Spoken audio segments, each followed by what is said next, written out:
Em đặt mục tiêu, em kiếm được thứ gì đó, em sở hữu nó thì nó tạo cho em một cái niềm vui nào đó. Cái niềm vui đó nó chẳng tầy gang, chứ là nó ngắn ngủi lắm. Nhưng nó là niềm vui, nó không phải là hạnh phúc. Người ta nhầm lẫn điều đó, được chưa nào? Và người ta cứ nghĩ rằng là cứ phải kiếm những thứ bên ngoài, rằng là anh phải có nhiều tiền, anh phải như thế này, anh phải như thế kia thì anh mới hạnh phúc. Nhưng mà hạnh phúc đó không đến từ những thứ bên ngoài đó em. Thế nên là dù em có nhiều tài sản cỡ mấy đi chăng nữa thì cũng chưa chắc là em sẽ có cái cảm giác hạnh phúc đó. Mà cái cảm giác hạnh phúc đó nó là một cái trạng thái tự do và ung dung, không ràng buộc bởi bất cứ cái thứ gì xung quanh em. Và thầy muốn nói với một lời với phụ nữ rằng là lập gia đình không phải là để đi tìm kiếm hạnh phúc, mà lập gia đình đó chính là tìm một người đồng hành với mình để có thể cùng nhau nương tựa sống trong cuộc đời này, cùng nhau cố gắng để đạt được một cái mục tiêu nào đó. Và họ cần phải có cái gọi là cùng cái giá trị cốt lõi, cùng mục tiêu để họ tương hỗ lẫn nhau, họ đồng hành với nhau. Nó giống kiểu như hai người đang đi trên một con đường vậy ạ. Đính chính lại bạn MC này một chút, đó là các bạn không được đi tìm kiếm hạnh phúc, bởi vì các bạn đi tìm kiếm hạnh phúc, bạn sẽ không bao giờ đạt được hạnh phúc cả. Phải để hạnh phúc tìm kiếm đến bạn, hay còn nói chính xác hơn là phải để hạnh phúc là một hệ quả.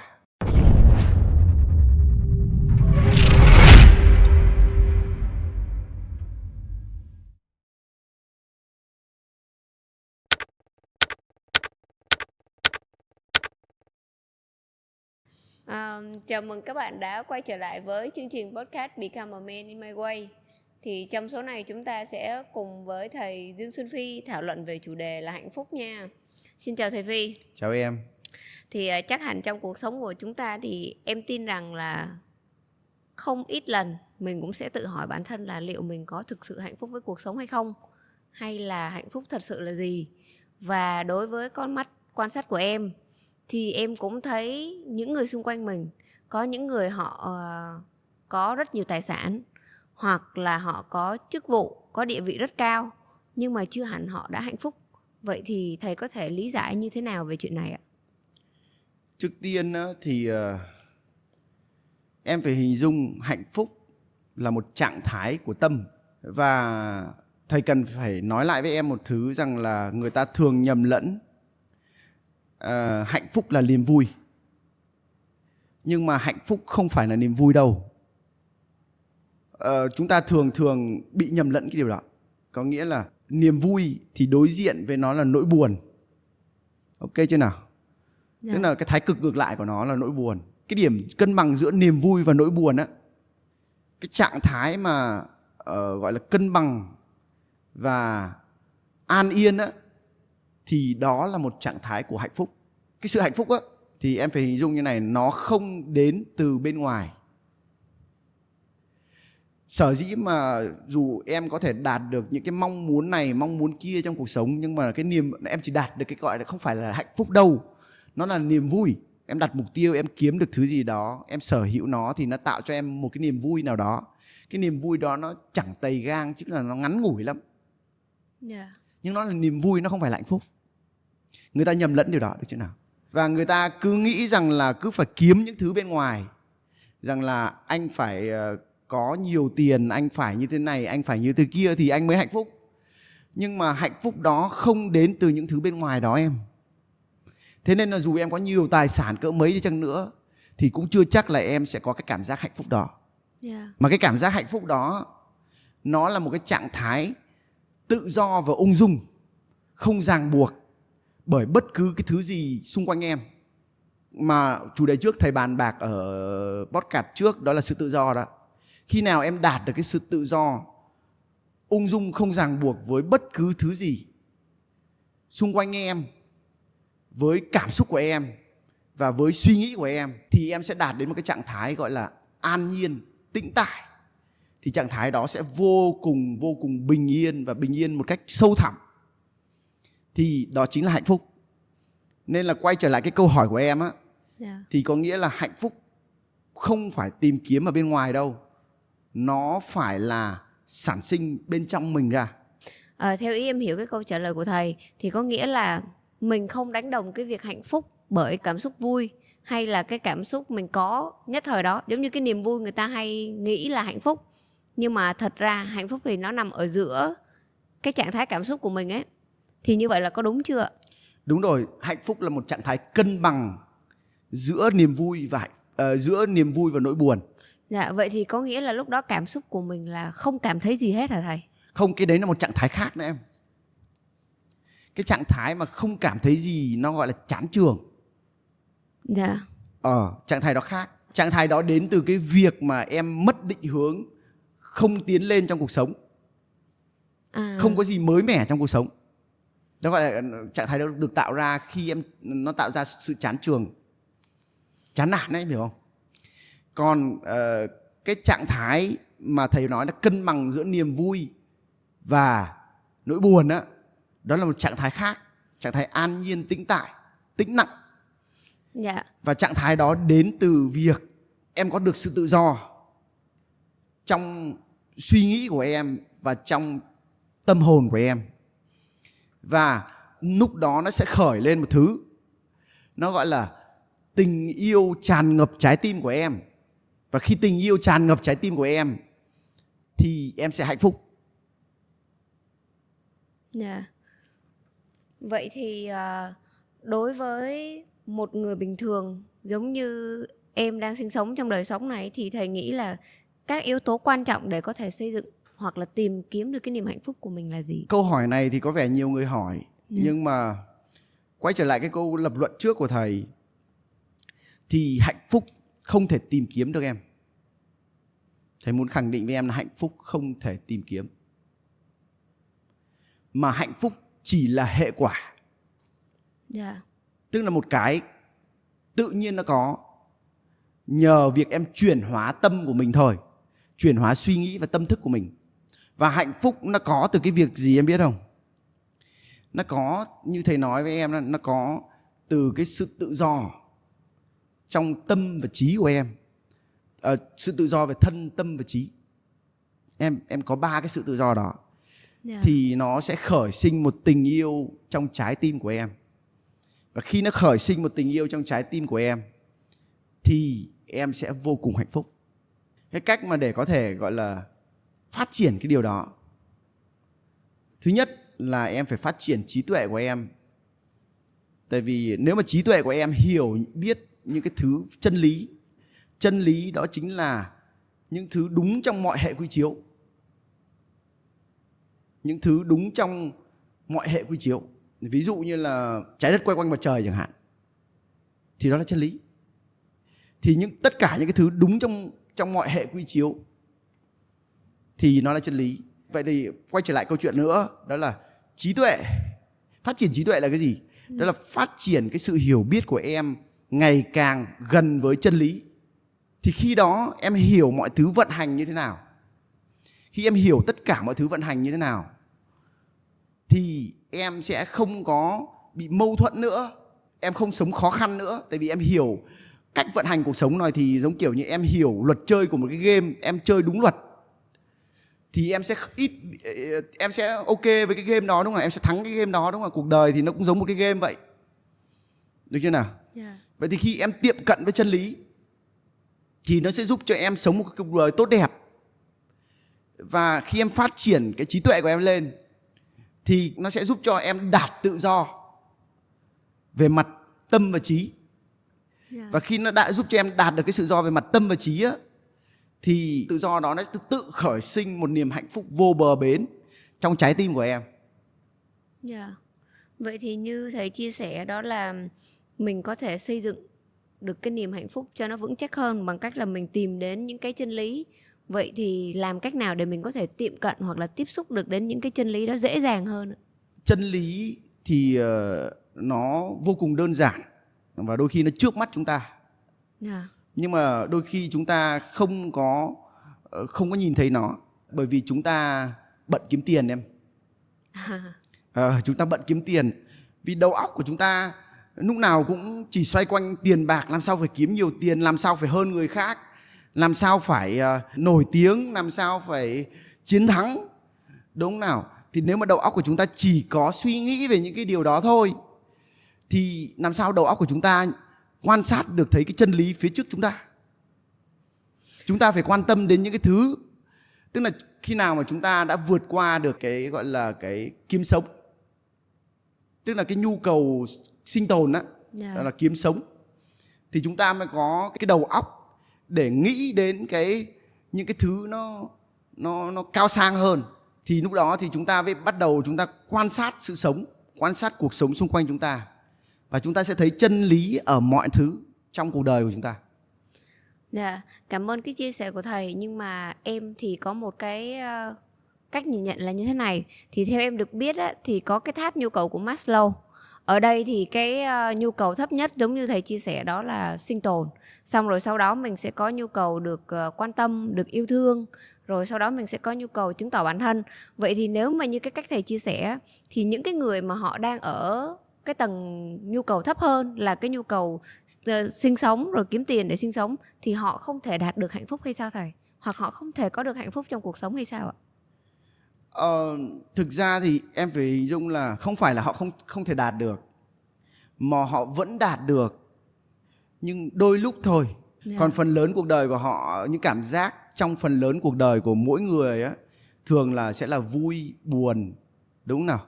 Đau khổ, đúng không nào? Nhưng mà rất ít khi người ta có thể đạt được cái trạng thái hạnh phúc đó. Bởi vì là trạng thái đó phải nói là rất ít người đạt được. Mà bởi vì xã hội chúng ta nhầm lẫn giữa hạnh phúc và niềm vui, thế nên họ nghĩ rằng cái niềm vui đó là hạnh phúc. Nhưng đó không phải là hạnh phúc. Vậy thì liệu mình có thể gọi tên cái niềm vui đó là hạnh phúc ngắn hạn được không thầy? Đối với thầy, quan điểm cá nhân, các bạn có thể nghe hay không nghe về cái quan điểm này, nhưng mà đối với thầy thì hạnh phúc đó là một trạng thái tự do về thân, tâm và trí. Và đó là một hệ quả của sự tự do về thân, tâm và trí.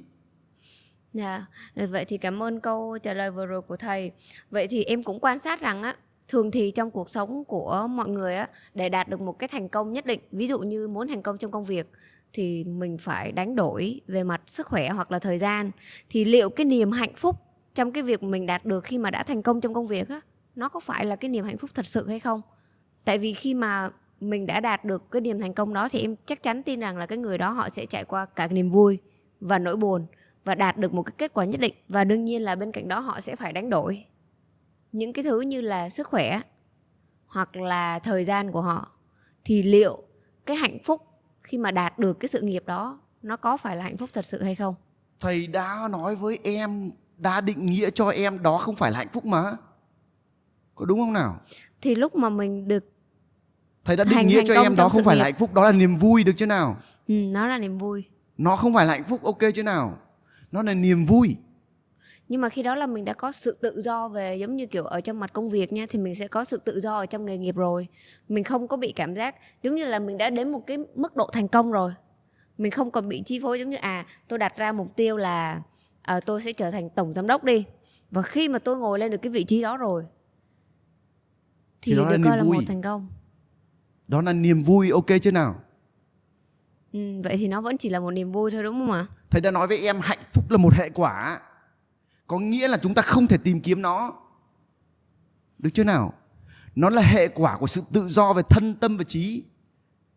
Và khi nào em đạt được cái sự tự do về thân, tâm và trí thì em mới đạt được sự hạnh phúc. Vậy thì có thừa khi mà em đặt thêm một cái câu hỏi là khi nào thì chúng ta đạt được sự tự do về thân, tâm và trí? Nó rất lâu đó. Thế nên là trong đạo Phật, người ta tu luyện về mặt cơ bản, sự tu luyện của họ nhằm đạt được cái sự tự do đó. Đạt được cái sự tự do về thân, tâm và trí. Thì khi mà họ đạt được cái sự tự do về thân, tâm và trí đó, thì họ sẽ khởi lên một cái cảm giác hạnh phúc. Còn bây giờ thầy sẽ giải thích sâu hơn về thân, tâm và trí. Đấy, sâu hơn nha. Thì bây giờ ví dụ như là em yêu một người đi, theo cái định nghĩa là tình yêu trai gái, thì lúc đầu là bình thường là em đang tự do, không trong một mối quan hệ nào, đúng chưa nào? Nhưng mà khi em yêu một người thì nó là một minh chứng cho cái sự gọi là ràng buộc. Bởi vì khi em có cảm xúc với một người đó thì suy nghĩ của em bắt đầu dính mắc. Trong đạo Phật nó gọi là chấp. Em hiểu không? Dính mắc vào người đó. Cảm xúc của em dính mắc vào người đó. Thân thể của em cũng dính mắc với người đó luôn. Là đi đâu là cũng có nhau, xong rồi Đúng làm rồi, gì đúng cũng rồi. kè Vậy phải thì, có nhau. vậy thì người đó có quyền chi phối cảm xúc của em. Thì đó là sự gọi là sự không có tự do. Được chưa nào? Dạ rồi. Nhưng mà tất nhiên vẫn có tồn tại một cái vẫn có tồn tại một cái kiểu mối quan hệ yêu đương, nhưng mà vẫn ở bên nhau, nhưng mà độc lập tự do về thân tâm và trí luôn. Đó là khi nó đạt được tình yêu vô điều kiện, nhưng mà thầy chia sẻ podcast trước. Dạ rồi. Em hình dung nào? Dạ rồi, em đã nhớ. Tức là trời, anh ví dụ như thầy yêu em chẳng hạn. Ví dụ như bây giờ mình ở bên nhau cũng được, mà không ở bên nhau cũng được, mình vẫn yêu nhau, quan tâm nhau theo cách nào đó. Đúng không nào? Vẫn dành tình cảm cho nhau, vẫn đặt người ta trong trái tim của mình. Em hiểu không nào? Mà không ràng buộc họ bất cứ điều gì cả. Ok chứ nào? Công việc của mình thì mình làm, mục tiêu của mình thì mình theo đuổi, nhưng mà mình đồng hành với nhau để cùng nhau hỗ trợ nhau. Nhưng mà nếu mà giả sử không còn ở bên nhau nữa thì cũng vẫn ok. Em hiểu nào? Thì đó mới là một tình yêu thực sự. Cái tình yêu đó nó đủ lớn để miễn sao cái người đối phương kia họ cảm nhận được cái tình yêu của mình trao cho họ là đúng, là được, đúng không thầy? Chứ không cần phải mình ràng buộc nhau về mặt tinh thần hay là thể xác. Thì có nghĩa là một cái tình yêu thương đủ lớn để miễn sao là đối phương có thể cảm nhận được. Em phải hình dung là thầy đã nói với em về tình yêu vô điều kiện. Cái việc mà đã vô điều kiện có nghĩa là nó một chiều, có nghĩa là thầy yêu em thì thầy quyết định rằng là thầy sẽ dành tình yêu đó cho em, mà thầy không cần quan tâm cái sự cảm nhận rằng là thầy không care, không quan tâm cái việc là em có yêu thầy hay không đâu. Tại vì tình yêu của thầy đã ở trong cái trái tim này, nó rất là lớn. Nó yêu thương động vật, yêu thương con người. Và thầy muốn chia sẻ cái tình yêu này với em, chứ không phải là thầy cần tình yêu của em. Nên là thầy không có quan tâm lên tình yêu của em có đủ lớn với thầy hay không. Thế nên là thầy mới bảo là cái câu hỏi đó nó có vấn đề, bởi vì nó không matching với cái việc mà những cái chủ đề podcast trước. Và em vẫn chưa tiếp nhận được chưa hiểu thực sự những cái gì thầy nói trong podcast trước. Nhưng mà em đang thay mặt cho những cái người ví dụ lần đầu họ có thể nghe podcast của mình để họ có cái nhìn sâu sắc hơn về quan điểm của thầy, hoặc là họ có thể tìm đến những cái video trước để họ coi, để làm rõ cái quan điểm của thầy hơn. Thế thì em nên nói là như thế. Vậy thì để tiếp tục cái chủ đề của mình á, thì em cũng thấy có một cái câu hỏi này rất là hay, rằng là người phụ nữ thường có quan điểm đi tìm một nửa hạnh phúc của cuộc đời mình. Thì thầy thấy quan điểm về hạnh phúc này như thế nào? Thường phụ nữ đau khổ bởi vì là phụ nữ đi tìm hạnh phúc đó em. Thầy quan sát thấy rằng đó là cuộc đời này á, người ta nghĩ đến cái việc kết hôn á, đó là chính là đi tìm kiếm hạnh phúc. Em thấy là ví dụ như tỷ lệ ly hôn ở trên thế giới là hình như thầy không nhầm, nó là khoảng 30-40%. Được chưa? Và như em biết bây giờ ly hôn rất nhiều. Đúng nhỉ? Ly hôn rất nhiều. Cực kỳ nhiều, đúng rồi, càng ngày càng nhiều hơn. Và vấn đề cơ bản là trong đó là phụ nữ thành ra sinh ra hận đàn ông. Đúng nào? Còn đàn ông ở trong một mối quan hệ gia đình á, thì họ lại sợ luôn cả mối quan hệ đó, sợ luôn cái việc lập gia đình. Đúng nào? Vậy thì bây giờ là tỷ lệ ly hôn là bây giờ là ví dụ 100% thì 30-40% ly hôn. Vậy thì còn lại là gì? Còn lại là những người cố gắng sống với nhau. Đúng không? Vì con vì cái. Còn lại là có những người phải chấp nhận sống với nhau vì một điều gì đó. Và tất nhiên vẫn có những gia đình hạnh phúc thực sự. Cái hạnh phúc này là thầy nói thực sự nhá. Tức là họ tiến tới được một cái mức độ mà thầy nói về sự tự do đó, thì họ sẽ đạt được một cái sự hạnh phúc thực sự. Cái gia đình đó có, chứ không phải không. Em hiểu. Em hình dung nào.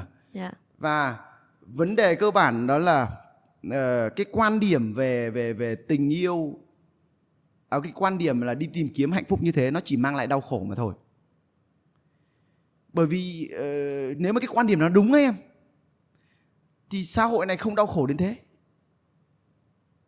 Em hình dung nào? Yeah. Bởi vì cái quan điểm nó phải sai ở chỗ nào đó thì nó mới dẫn lối cho hành động và tạo ra kết quả đau khổ đến thế. Yeah. Và thầy muốn nói với một lời với phụ nữ rằng là lập gia đình không phải là để đi tìm kiếm hạnh phúc, mà lập gia đình đó chính là tìm một người đồng hành với mình để có thể cùng nhau nương tựa sống trong cuộc đời này, cùng nhau cố gắng để đạt được một cái mục tiêu nào đó. Và họ cần phải có cái gọi là cùng cái giá trị cốt lõi, cùng mục tiêu để họ tương hỗ lẫn nhau, họ đồng hành với nhau. Nó giống kiểu như hai người đang đi trên một con đường vậy ạ. Em hình dung nào? Có một nghịch lý buồn cười như này là ví dụ như thầy đang đi tự do thênh thang trên một con đường, xong đó thầy đang tự do hạnh phúc chết đi được, không phụ thuộc ai, hiểu không nào? Xong bắt đầu tự nhiên có một cái cô gái, cô lao thẳng từ một cái con đường, đâm ngang, cắt ngang con đường của thầy. Xong bắt đầu cô gái đó đi cùng thầy một đoạn, xong bắt đầu hai người nảy sinh tình cảm và yêu nhau theo kiểu trai gái. Xong không hiểu từ đó về sau đó là thầy không hạnh phúc nữa. Bởi vì là cô gái đã thì suốt ngày là anh ơi kéo em với, anh ơi cõng em với, anh ơi làm giùm em cái này, anh ơi làm giùm em cái nọ. Được như nào? Ok, lúc đầu thì ok, không sao cả. Nhưng cả một cái chặng đường thế thầy cũng mệt mà. Thì nó cũng phải quáu chứ, đúng không nào? Khi mà thầy quáu lên thì chửi, mà khi thầy chửi thì nó xảy sinh mâu thuẫn, mà nó nảy sinh mâu thuẫn xong thì nó cứ nảy sinh mâu thuẫn, và sau đó là break ra. Đó là cái nghịch lý của hôn nhân. Vậy thì cần có một cái tư duy hôn nhân đúng thì chúng ta mới có thể đạt được cái niềm vui sống trong cuộc đời này. Xong đó là đạt cái sự tự do mà thầy nói. Thì lúc đó em mới đạt sự hạnh phúc được. Mới cái hạnh phúc nó tự nảy sinh. Em hình dung không nào? Em hiểu. Chứ bây giờ em thử nghĩ coi, bây giờ thằng đàn ông đi trên đường đấy mệt chết mẹ, xong đó là gì nhở, nó còn bị bá vai, bá cổ, cõng, xong bị lôi, bị nhõng nhẽo. Em hiểu không nào? Thế tại sao hai người không cùng làm cái vai trò của họ? Ví dụ như là người phụ nữ được sinh ra có vai trò gì thì mình làm trọn vẹn vai trò đó. Còn người đàn ông sinh ra với vai trò gì thì mình làm trọn vẹn vai trò đó. Thì lúc đó là hai người tương hỗ lẫn nhau để cùng nhau đạt được những cái mục tiêu trong cuộc sống này.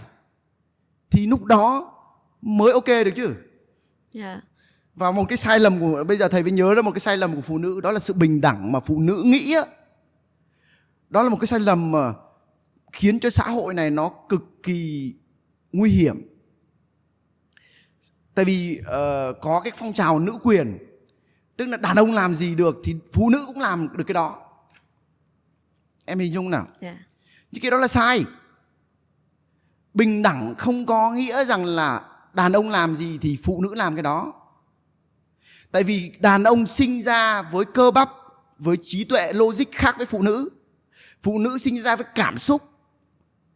Em hình dung nào? Với sự bao dung, với sự vị tha, đúng không? Đàn ông sinh ra với bản năng chiến đấu sinh tồn. Hai cái vai trò đó khác nhau. Nên là nếu mà giao cùng công việc thì thành ra đánh nhau. Em hình dung nào? Nó không đúng với bản chất của sự sống. Em hiểu. Thì nhưng mà các cô nữ quyền thì luôn luôn phải bình đẳng. Mày làm gì được thì tao cũng làm được. Mày đàn ông phải rửa bát. Em hình dung như nào? Cái vấn đề rửa bát không phải là vấn đề. Đối với thầy vẫn rửa bát bình thường. Nhưng chúng ta rửa bát không phải đàn ông phải làm thế.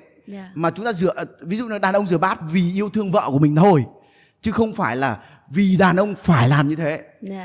Em hình dung nào? Em hiểu. Cái sự bình đẳng mà thầy muốn nói ở đây đó là đúng vai trò của mình được sinh ra. Phụ nữ sinh ra để chăm sóc con cái, gia đình, đúng nào?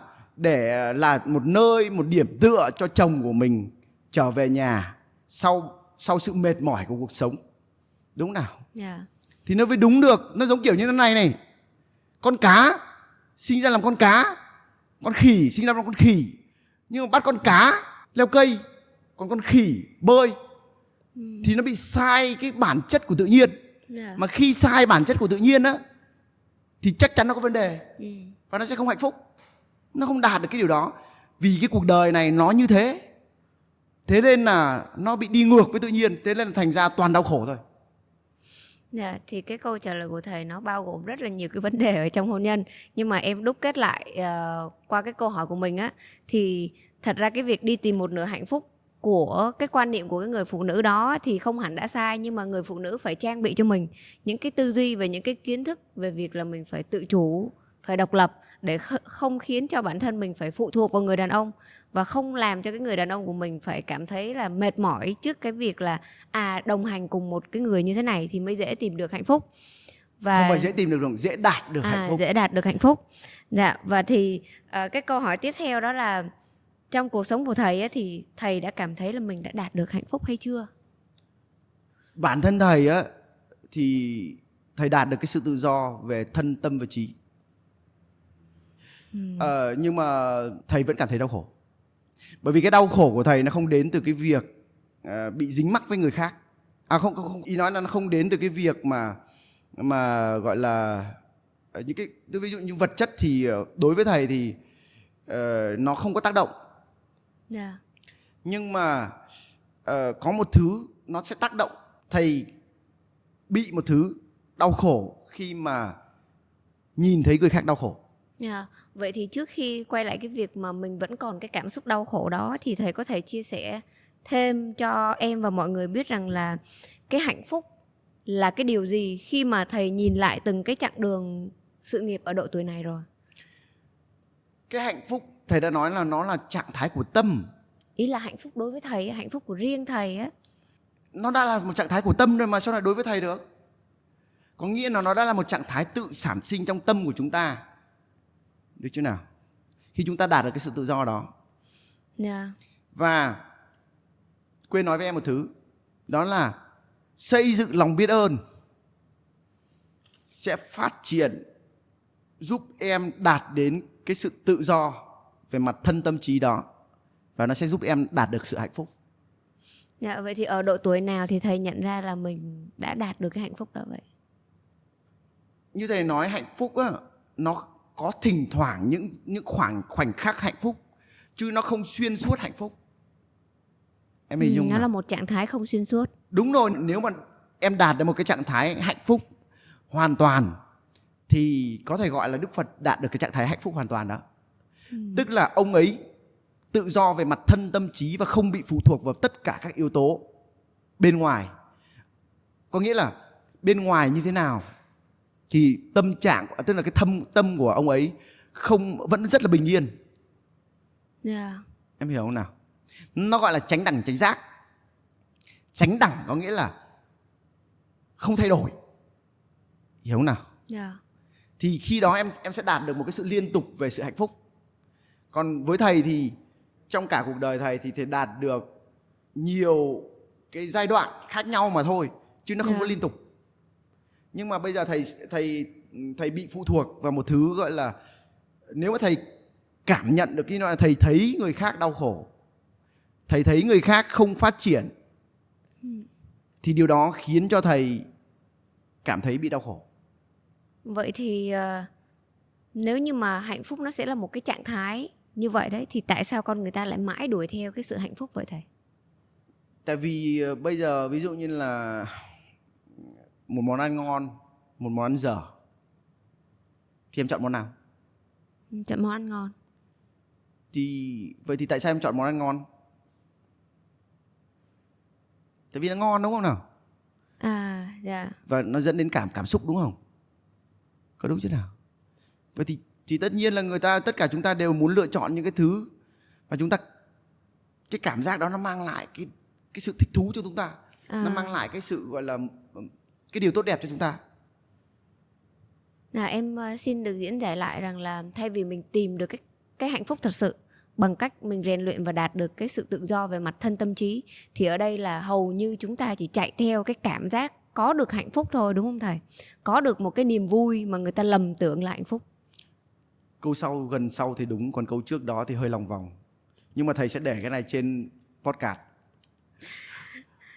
Vậy thì em cũng có một cái thắc mắc là nếu như mà người ta sống ở trên cuộc đời này không đi tìm đến hạnh phúc á, thì giả sử mình tìm được cái điều khác có được không? Họ chỉ lên gọi là enjoy life, nghĩa là tận hưởng cuộc sống thôi. Dạ. Tất nhiên đừng hiểu lầm ý thầy, để tận hưởng được cuộc sống không có nghĩa là em không làm việc. Để tận hưởng được cuộc sống á, thì em phải gọi là kiến tạo cái giá trị vào cái cuộc sống này. Dạ. Đúng chưa nào? Thì em mới có thể tận hưởng được cuộc sống. Em mới thứ nhất có tiền để sinh tồn trước đã chứ. Thì khi em sinh tồn được thì em mới tận hưởng cuộc sống, em mới ngắm nhìn thế giới, em mới cảm nhận được mọi thứ xung quanh chứ. Thế thì trước tiên là phải đảm bảo được cái sự sinh tồn của mình đã. Và để đảm bảo được cái sự sinh tồn đó thì em phải tạo ra giá trị cho cuộc sống này, cho xã hội. Tại vì khi đó thì em nhận lại những cái giá trị trở lại thì em mới có tiền để sinh sống. Chứ không phải là nói như thế enjoy life có nghĩa là tư duy không sâu á. Thì chúng ta sẽ nghĩ rằng là ok là mình không cần phải làm gì cả và mình cứ enjoy life. Hiểu không nào? Dạ em hiểu. Vậy thì để tiếp với cái câu trả lời của thầy ấy, thì giống như em thấy là một cái người ấy, họ đã trải nghiệm rất là nhiều. Họ đã bôn ba, họ đã từng trải, họ có những cái gập ghềnh trắc trở của cuộc sống rồi. Thì khi về già họ đạt được một cái thành tựu nào đó, thì lúc đó là họ mới có thể là họ an nhàn, họ bắt đầu tận hưởng cuộc sống.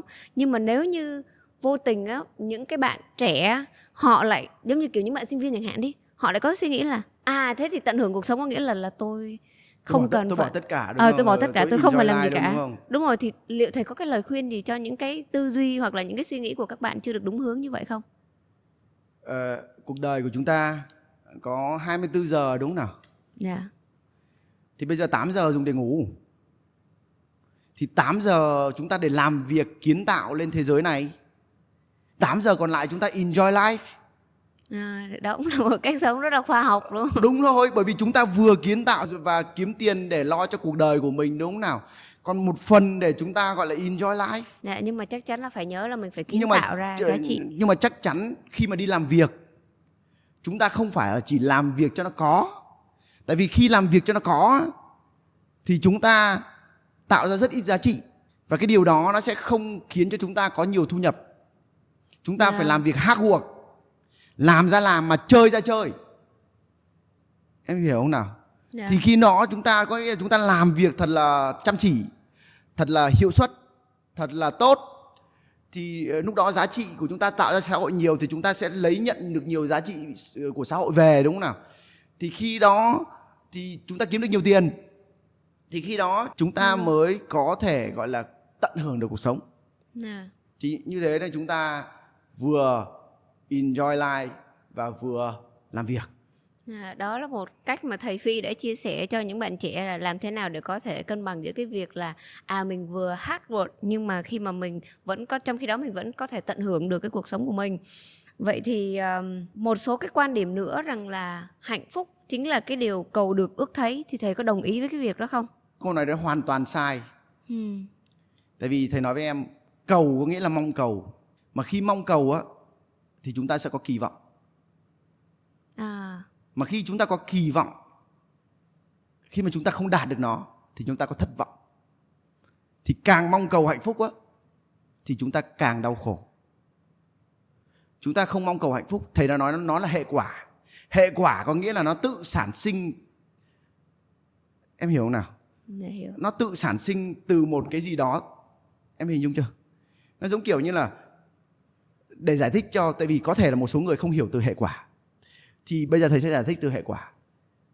Khi mà em đun nước sôi, hệ quả là nước bốc hơi. Thì nước bốc hơi không phải là cái mà chúng ta, tức là tự nó sẽ diễn tiến, nó xảy ra điều đó. Em hình dung nào? Nó không phải là cái mục đích của chúng ta. Chúng ta chỉ muốn đun nước sôi thôi. Em hình dung nào?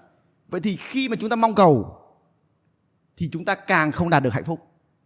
Vậy thì thầy có thể chia sẻ rằng là có các cái thói quen nào để có thể khiến mình hạnh phúc hơn mỗi ngày được không? Biết ơn em. Xây dựng lòng biết ơn. Xây dựng lòng biết ơn, thầy dạy cho một kỹ thuật. Đó là Kỹ thuật này rất là đơn giản nhưng mà nó sẽ phát triển theo thời gian. Có nghĩa là mỗi tối trước khi chúng ta đi ngủ, chúng ta lấy một tờ giấy, chúng ta viết ra những cái điều mà chúng ta biết ơn. Dạ. Đi chưa nào? Cứ viết ra, cứ nghĩ được điều gì viết ra điều đó.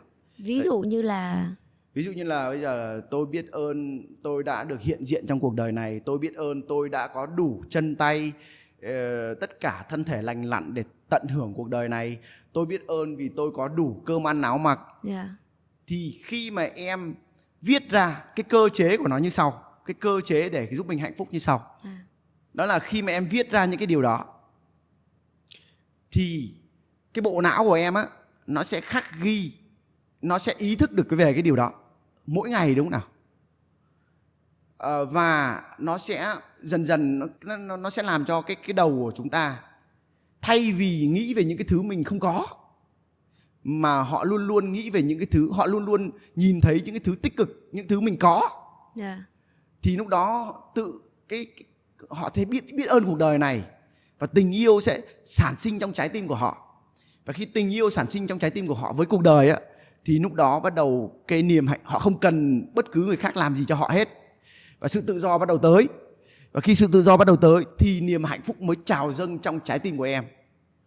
Em hiểu cái cơ chế của nó chưa? Dạ rồi. Vậy là đó là một trong những thói quen mà chúng ta nên thực hành mỗi ngày. Đúng rồi, em chỉ cần thực hành kiên trì nó 1 năm thì cuộc đời em hoàn toàn thay đổi. Dạ. Vậy thì tính tới thời điểm hiện tại bây giờ thì thầy có đang hài lòng với những gì thầy đang có hay không? Thầy nghĩ rằng cuộc đời của thầy là có thể viết thành sách và vô cùng thú vị. Và thầy tự hào về cuộc đời của mình. Dạ. Xin chào các bạn, mình tên là Dương Xuân Phi. Nếu các bạn xem được video này, hãy cố gắng xem hết, vì có thể nó sẽ là một cái cơ hội thay đổi cuộc đời của các bạn. Phi đã kiếm được hơn $1 triệu và đạt tự do tài chính trước tuổi 30.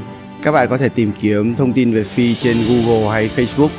Đồng thời Phi cũng đã thực hiện được hầu hết các cái ước mơ của bản thân. Mặc dù Phi được sinh ra trong một cái gia đình rất là nghèo, và bố Phi mất khi Phi mới chỉ có 2 tuổi. Vì gia đình rất là nghèo nên là Phi nhận thức ra cái hoàn cảnh của bản thân vô cùng sớm, và nhận thức được cái sự khó khăn của gia đình cũng như của mẹ. Từ đó Phi đã rất là nỗ lực học hỏi và phát triển bản thân khi còn rất nhỏ. Năm 18 tuổi, Phi vào trong Sài Gòn để học tập với cái mong muốn thay đổi cuộc sống của bản thân cũng như gia đình, nhưng nhận thấy con đường này không có phù hợp để giúp Phi thay đổi cuộc sống. Và từ đó Phi đã quyết định nghỉ học để dấn thân vào con đường kinh doanh. Vì Phi tin rằng chỉ có kinh doanh mới thay đổi được cuộc sống của gia đình mình. Mặc dù nghỉ học, nhưng mà Phi đã rất nỗ lực học hỏi rất nhiều từ sách vở cũng như trải nghiệm cuộc sống. Sau một thời gian làm rất nhiều công việc khác nhau, Phi chưa nhận ra được cái đam mê của bản thân, cũng như chưa có một cái tầm nhìn xa về cái con đường tương lai của mình. Lúc đó thì Phi nghĩ rằng mình cần phải có nhiều trải nghiệm hơn. Phi đã quyết định bỏ tất cả mọi thứ ở Sài Gòn, sau đó đạp xe hết 63 tỉnh thành của Việt Nam trong 1,5 năm, nhưng chỉ với $1 triệu khởi điểm, để với mục tiêu rèn giũa và thách thức ý chí của bản thân. Và sau cái chuyến đi đó, Phi đã tự tay xây dựng một cái khu nghỉ dưỡng sinh thái trên Sapa có tên là Utopia Eco Lodge. Đến giờ thì đôi khi Phi nghĩ lại thì cũng không hiểu được là tại sao mình có thể vượt qua được tất cả những khó khăn trên cái hành trình đó để xây dựng nên một cái khu nghỉ dưỡng mà nó rất là đẹp và hoang sơ. Và các bạn biết điều gì không? Bây giờ nó đã vô cùng nổi tiếng. Tiếp theo đó thì năm 2020, Phi chuyển vào Đà Nẵng để lập lên một cái công ty công nghệ. Và cái công ty đó tạo ra một cái sản phẩm có tên là Jago. Nó là một cái Google về du lịch kết hợp với mạng xã hội. Và công ty công nghệ đã tiêu tốn của Phi cả $1 triệu trong vòng 3 năm rưỡi. Và đặc biệt trong suốt quá trình từ lúc đạp xe đến lúc vận hành công ty công nghệ, có một cái lĩnh vực mà Phi luôn quan tâm và thực hiện, đó chính là giáo dục. Phi đã truyền cảm hứng và thay đổi cuộc đời của rất nhiều người xung quanh kể từ cái chuyến đi xuyên Việt đó. Và như các bạn thấy thì năm 2023 này, trải qua 2 năm dịch bệnh và suy thoái kinh tế, thì cuộc sống của nhiều người trở nên rất là khó khăn và cái tinh thần suy sụp. Phi nhận thấy rằng cần phải có cái trách nhiệm giúp đỡ nhiều người hơn nữa trong cái thời điểm này, nên Phi đã quyết định tổ chức một khóa học rất đặc biệt có tên là Chiến lược cuộc đời toàn diện, để giúp các bạn đạt được cái sự thịnh vượng trong cuộc sống. Và cái khóa học này á, nó sẽ giúp các bạn khám phá ra đam mê của bản thân, giải quyết các cái mâu thuẫn nội tại bên trong bản thân của bạn, giúp bạn xác định rõ kế hoạch cho cả cuộc đời của mình, đồng thời vạch ra cái con đường để tự do tài chính, tự do thời gian và xây dựng những cái mối quan hệ tốt đẹp. Hơn thế nữa, nó giúp cho các bạn có cái phương pháp để rèn luyện về sức khỏe, thể chất lẫn tinh thần, để giúp các bạn sống một cái cuộc đời cân bằng và hạnh phúc. Và một điều đặc biệt của khóa học này đó chính là học phí, là các bạn quyết định dựa trên cái giá trị khóa học mà bạn cảm nhận. Cụ thể là học phí được trả sau khi học. Các bạn chỉ cần bỏ vào phong bì, không cần ghi tên và cho vào cái thùng học phí. Và một điều đặc biệt nữa, nếu các bạn cảm thấy khóa học không có giá trị và mất thời gian, Phi sẽ không lấy bất cứ cái khoản phí nào và tặng thêm cho các bạn 1 triệu đồng. Sở dĩ mà Phi tự tin như vậy bởi vì cái khóa học này đã từng được Phi triển khai với giá 35 triệu đồng cho 2 ngày học. Còn hiện tại Phi đang muốn đóng góp một phần công sức của mình cho sự phát triển của xã hội. Vì thế mới có cách thu học phí đặc biệt như vậy. Và Phi cam kết với các bạn rằng khóa học này không những thay đổi cuộc đời của các bạn mà còn thay đổi cuộc đời của con bạn, cháu bạn, bố mẹ của bạn. Bởi vì tất cả những gì Phi truyền đạt trong khóa học đã được áp dụng thành công trong cuộc đời của Phi. Và khóa học này sẽ được tổ chức offline tại Đà Nẵng trong 3 ngày với 6 buổi học và sẽ có một buổi party để kết nối mọi người. Nếu các bạn quan tâm, các bạn có thể đăng ký và nhận lịch học thông qua việc liên hệ với fanpage Become a Man in My Way trên Facebook. Sau khóa học, ngoài những tư duy mà bạn đã tiếp thu, bạn còn có thêm những người bạn mới và được sinh hoạt, rèn luyện bản thân trong cộng đồng những con người trí tuệ và tử tế mà Phi xây dựng.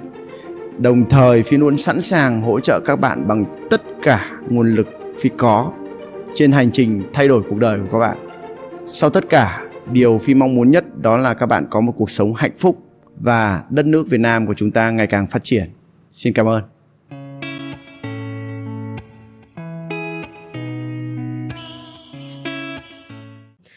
Vậy thì cũng đến với câu hỏi cuối cùng là vậy thì thầy đã và sẽ làm gì để đem lại hạnh phúc đến cho người khác và cộng đồng của mình?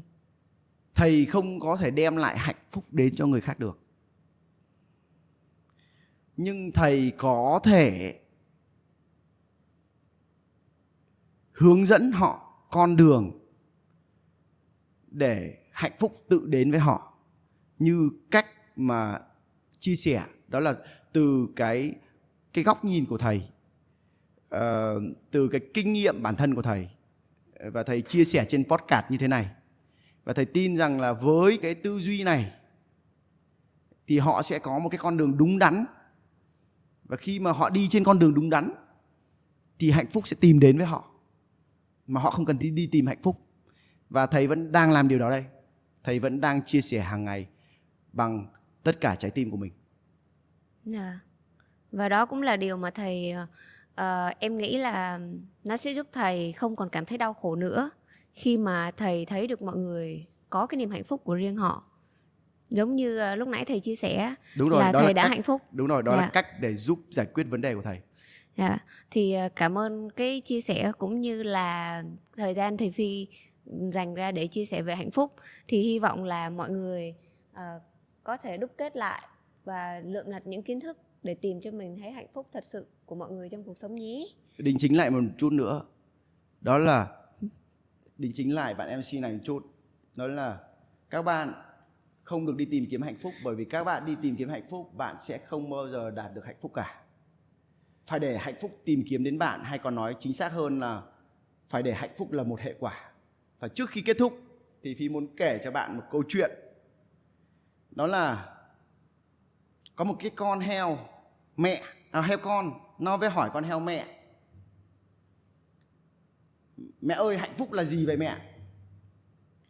Thì con heo mẹ mới trả lời rằng là hạnh phúc là cái đuôi của con. Thế là con heo con quay lại cái đuôi và cứ chạy theo cái đuôi, mà nó chạy hoài mà nó không cắn cái đuôi. Sau đó thì sao em biết không? Sau đó thì con heo con mới hỏi con heo mẹ một lần nữa: mẹ ơi, con bắt hạnh phúc mà không có được mẹ ạ. Xong bắt đầu là con heo mẹ với xoa đầu con heo con và nói với con heo con này: con không bao giờ bắt được hạnh phúc cả, nhưng mà nếu mà con tiến lên thì hạnh phúc sẽ luôn đi theo con. Và đó là câu chuyện cuối cùng mà thầy muốn kết lại cái ngày hôm nay. Cảm ơn câu chuyện của thầy. Và số podcast ngày hôm nay xin được phép kết thúc tại đây. Xin hẹn gặp các bạn vào tập podcast sau nha. Tạm biệt.